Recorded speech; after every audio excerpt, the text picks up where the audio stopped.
Hi friends, स्वागत है आप सभी का एक नया वीडियो फिर से मैं लेकर के आया हूं। और यहां पर इस पूरे वीडियो में हम लोग बात करेंगे बैंकिंग सेक्टर में बहुत बड़ी भर्ती निकल करके आई है। जी हां, बहुत बड़ी।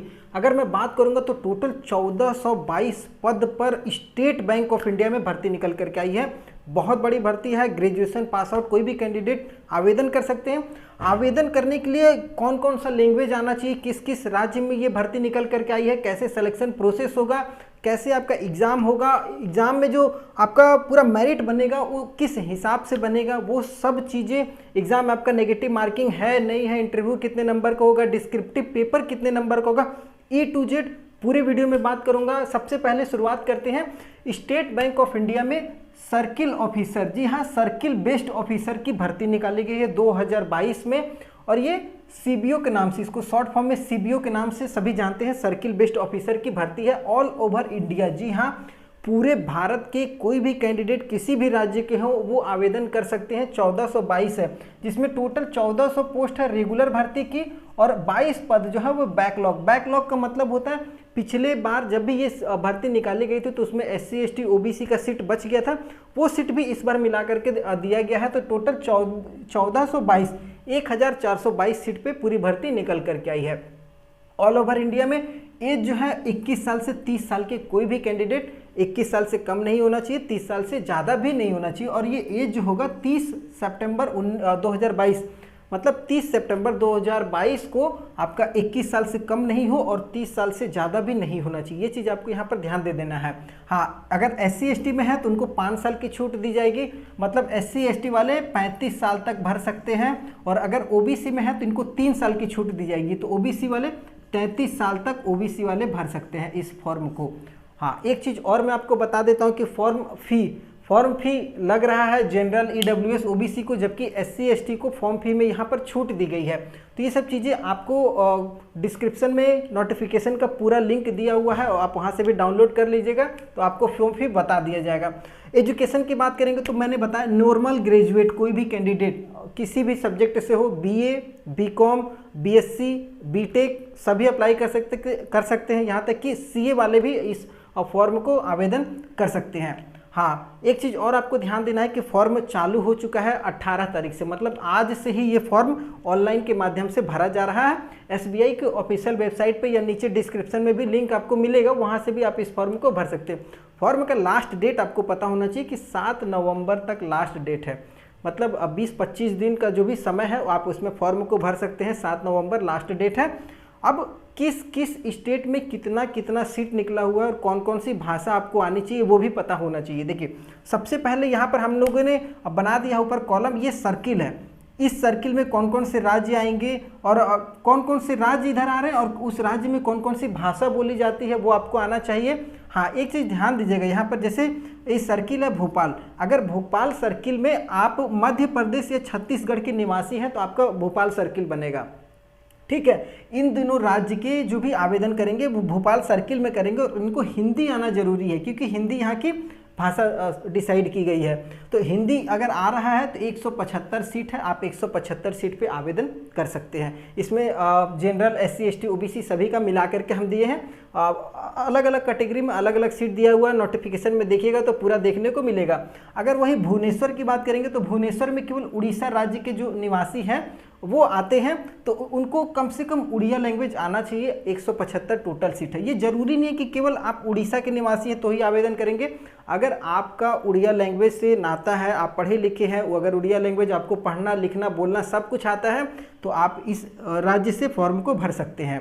उसके बाद हैदराबाद वाला सर्किल में केवल तेलंगाना के राज्य आते हैं, तो वहाँ पर आपको तेलुगु आना जरूरी है। अगर आपको तेलुगु आता है, भारत के किसी भी राज्य में रहते हैं तो 175 सीट पे ये आवेदन करेंगे। उसके बाद जयपुर रीजन में राजस्थान राज्य को केवल शामिल किया गया है। यहाँ पर हिंदी लैंग्वेज है। तो देखिए, बिहार झारखंड उत्तर प्रदेश बेसिकली ये स्टेट्स जो आते हैं उनका हिंदी मजबूत होता है, तो वो आपके लिए मध्य प्रदेश छत्तीसगढ़ और राजस्थान ये तीनों राज्यों में हिंदी के लिए आवेदन निकला है, तो आप आवेदन बेशक कर लीजिए। राजस्थान में हिंदी जरूरी है। 200 सीट पर टोटल भर्ती निकाली गई है, ये चीज़ आपको देख लेना है। और उसके बाद बात करेंगे कोलकाता रीजन में। अगर कोलकाता सर्किल में आप आवेदन करते हैं तो आपको कम से कम बंगाल, सिक्किम, अंडमान निकोबार द्वीप का निवासी होना जरूरी है। ज़रूरी नहीं है, सॉरी, इसमें से किसी भी स्टेट के ये जो स्टेट है इस सर्कल में बिलोंग करता है। इसके अलावा अगर आप किसी सर्कल में आते हैं तो आप आवेदन कीजिए, कोई दिक्कत नहीं है। हाँ, आपको बंगाली और नेपाली आना ज़रूरी है। अगर ये दो लैंग्वेज आता है तो आप इस रीजन में आकर के अप्लाई कीजिए। 175 टोटल सीट दिया हुआ है। उसके बाद बात करेंगे महाराष्ट्र सर्कल में। तो महाराष्ट्र सर्कल में महाराष्ट्र और गोवा राज्य को शामिल किया गया है, ठीक है। अब यहाँ पर आपको मराठी और कोंकणी लैंग्वेज आना जरूरी है। लैंग्वेज मेन डिपेंड करता है कि आपका जो सिलेक्शन होगा वो लैंग्वेज पे होगा, भाषा पे। कौन सी भाषा किस राज्य को दी गई है वो भाषा आपको आना चाहिए, बोलने, लिखने, पढ़ने। तो यहाँ पर 200 सीट है टोटल। उसके बाद उत्तर पूर्व की बात करेंगे, नॉर्थ ईस्ट रीजन में कौन कौन से आते हैं। तो यहाँ पर असम, अरुणाचल प्रदेश, मणिपुर, मेघालय, मिजोरम और एक आध दो और राज्य है। वहाँ के लैंग्वेज जो है वो असमी, बंगाली या मणिपुरी, इसमें से कोई एक आना चाहिए। अगर आपको आता है तो आप 300 सीट है यहाँ पर भी आवेदन कर सकते हैं। तो ये आपको सर्कल और कौन कौन सा स्टेट है और लैंग्वेज मैं आपको फिर से बता देता हूँ कि यहाँ पर लैंग्वेज के अनुसार ही आपका सिलेक्शन होगा। अगर आपको मान लीजिए आप बिहार के निवासी हैं और आपको तेलुगु बोलने आता है तो आप इस तेलंगाना वाले में आवेदन कर सकते हैं, ऐसी कोई दिक्कत नहीं है। ऑल ओवर इंडिया से कोई भी कैंडिडेट कहीं भी आवेदन कर सकते हैं। हाँ, आवेदन करने से पहले 2-3 बातें जान लीजिए। देखिए, एक तो आपके मतलब आपका जो लोन वगैरह अगर चल रहा है या क्रेडिट स्कोर वगैरह कुछ ख़राब है, सिविल स्कोर वगैरह अच्छा नहीं है, नेगेटिव में है, तो आपके पास अभी समय है, उसको सुधार लीजिए। वरना आप इस पूरे एग्ज़ाम को निकाल भी लेंगे तो भी आपको सिलेक्शन नहीं दिया जाएगा। ये चीज़ यहाँ का रूल है। उसके बाद बात करेंगे सिलेक्शन प्रोसेस। फॉर्म भर दिए, अब भर्ती कैसे होगी वो भी आपको समझना पड़ेगा। देखिए, सिलेक्शन प्रोसेस में यहाँ पर आपको पता है कि बैंक में अधिकतर इंटरव्यू लिया ही जाता है। इंटरव्यू होगा तो यहाँ पर जो पहला बताया गया ऑनलाइन एग्ज़ाम होगा, उसके बाद एक स्क्रीनिंग रखा गया है, उसके बाद एक इंटरव्यू रखा गया। ये चीज़ समझिएगा, ये बहुत इंपॉर्टेंट है समझना। जो ऑनलाइन एग्ज़ाम होगा, ऑनलाइन एग्ज़ाम आपका यहाँ पर मैंने तो आपको बताया है कि ऑनलाइन टेस्ट जो होगा वो ऑब्जेक्टिव टाइप से होने वाला है। 120 नंबर का एग्ज़ाम होगा, 2 घंटा का समय दिया जाएगा।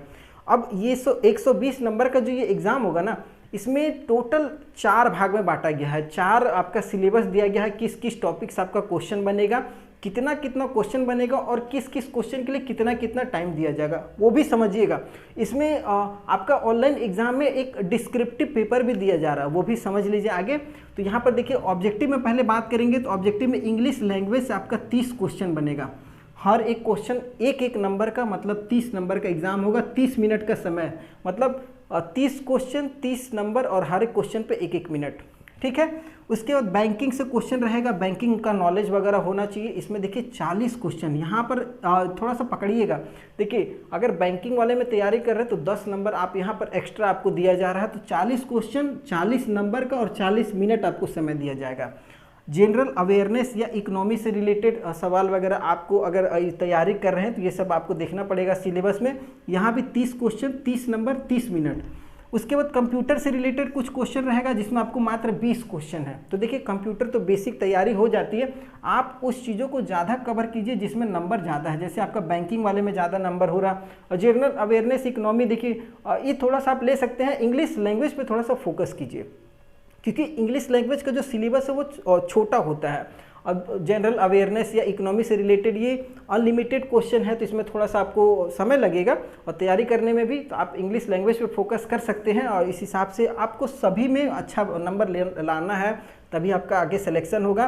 तो कंप्यूटर से रिलेटेड भी 20 क्वेश्चन है, 20 नंबर का 20 मिनट टोटल। अगर आप जोड़ लीजिएगा तो आपको यहाँ पर 120 क्वेश्चन आपका लगभग बन जाएगा और 120 क्वेश्चन आपका 2 घंटा का एग्जाम होगा, ठीक है। अब ये अगर आप कंप्लीट कर लेते हैं, उसके बाद कुछ ही देर के बाद आपका डिस्क्रिप्टिव का पेपर हो जाएगा। डिस्क्रिप्टिव में क्या होता है, जैसे मतलब हम लोग जिसको सब्जेक्टिव बोलते हैं, आपको इंग्लिश लैंग्वेज से एसे लेटर वगैरह लिखने के लिए दे दिया जाएगा। डिस्क्रिप्टिव में इंग्लिश लैंग्वेज से रिलेटेड लेटर या एसे लिखिए, 50 नंबर का वो एग्ज़ाम हो जाएगा, ठीक है।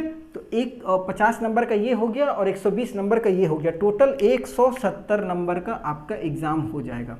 170 नंबर आपका ये ऑनलाइन जो एग्ज़ाम होगा रिटन वाला, ये कंप्लीट हो जाएगा। अब उसके बाद आपका स्क्रीनिंग होगी, ठीक है। अब इसका भी देखिए, कुछ लोग पैटर्न रखेंगे, 170 में कितना नंबर आपको लाना है उस हिसाब से वो अपना डिसाइड करेंगे मेरिट लिस्ट के हिसाब से। तो हाँ, एक चीज़ और ध्यान दीजिएगा, स्क्रीनिंग जो होगी आपका बेसिकली डॉक्यूमेंट वेरिफिकेशन, अगर आपने एक्सपीरियंस वगैरह दिया है तो एक्सपीरियंस को भी चेक किया जाएगा। सारा कुछ ओके होगा कि हाँ लड़का सूटेबल है या लड़की सूटेबल है नहीं है हमारे लिए, वो सब स्क्रीनिंग में चेक होगा। अगर आप स्क्रीनिंग को भी पास कर लेते हैं तब आपका फाइनल में इंटरव्यू होगा।